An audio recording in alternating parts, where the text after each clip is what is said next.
my project is basically about airfoil analysis. So just like testing out airfoils that are used in planes and drones. Airfoils are basically they're basically just the center part of the or the cross section of wing. So if you were to look at a wing from like a side profile, that shape would be the airfoil. So each of those shapes, they each of those shapes affect the plane in different ways, especially the lift and drag, which is basically how the plane gets off the ground. You want more lift than drag. And so we just want to find, so the goal is basically just like using some equations to find out how to make the get the what kind of airfoil would reach the highest amount of lift to drag, or lift compared to the drag, so that we know which one's the best. uh so a very major part of this is the angle of attack, or which, like, angle of attack is basically the angle at which the airfoil hits the wind, because wind is kind of what like makes the airfoil generates lift, because like you hit wind and then it curves around the wing, and that essentially just lifts the plane off the ground with if you have enough wind, and decrease drag as much as possible. And small changes in the angle of attack, as you'll see later on in some of the graphs, actually impact it massively, and can go from like having the absolute peak of lift to drag to basically falling out the sky. Um, so we used proven data sets like the UCIC Airfoil database, and the NASA Airfoil self noise data set. All these are just to get like the coefficient of lift and drag, which are like these are like set values of lift to drag of each airfoil. They each have different ones, and you would think that if you have you should want to look for the airfoil with the highest coefficient of lift with the lowest coefficient of drag.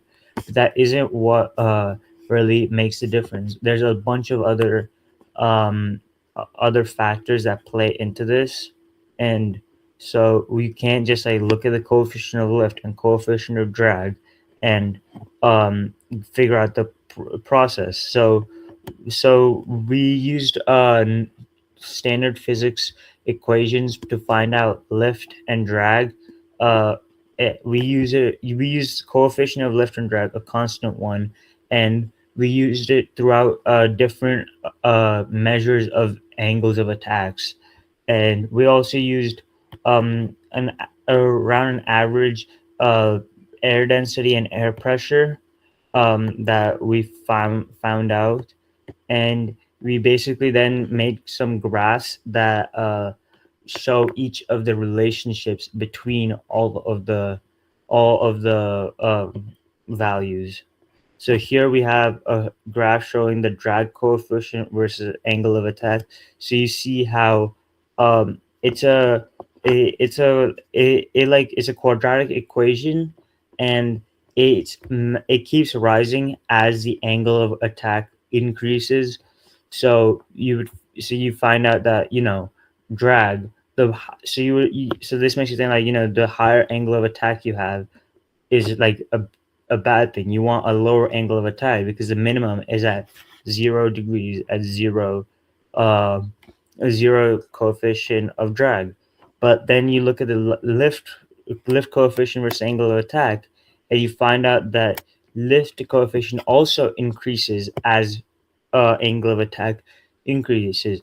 Actually, this is what I was talking about, how you can like select changes to make a big difference, because you can see how the absolute peak of lift coefficient is at 17 degrees and 1.2 at lift coefficient. But right, if you go even 1 degree above 17, you're in the stall effect, and your lift coefficient is dropping majorly. And stall is basically like that's when like you have much more drag than lift, and your plane like just starts falling down, and like that's like one of the worst. That's the worst thing that could happen to someone when they're flying. And this is the final biggest. This is the most important graph. It's the lift to drag ratio to angle of attack. So it's just like dividing lift by drag and like seeing which one has the greatest ratio of to each other based on the angle of attack.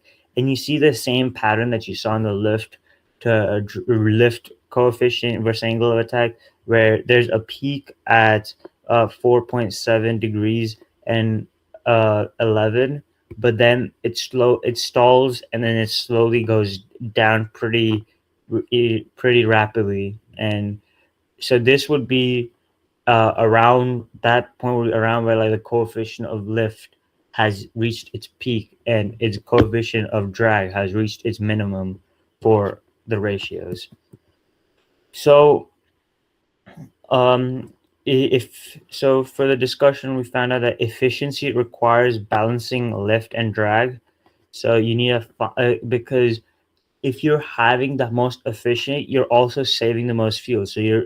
So most planes try to be at the maximum right at the edge of stall, but that's usually mainly focused on longer flights, because shorter flights, although yes, it would save fuel, it is also a much more dangerous thing.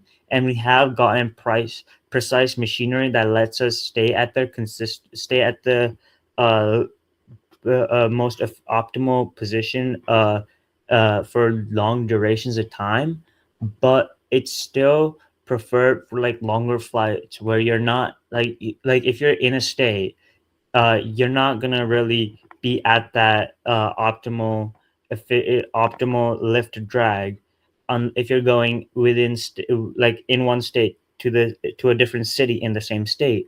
But if you're leaving states, then you probably will be in that optimal area for a short amount of time, because like the fuel saving matters a lot more when you're traveling a longer distance.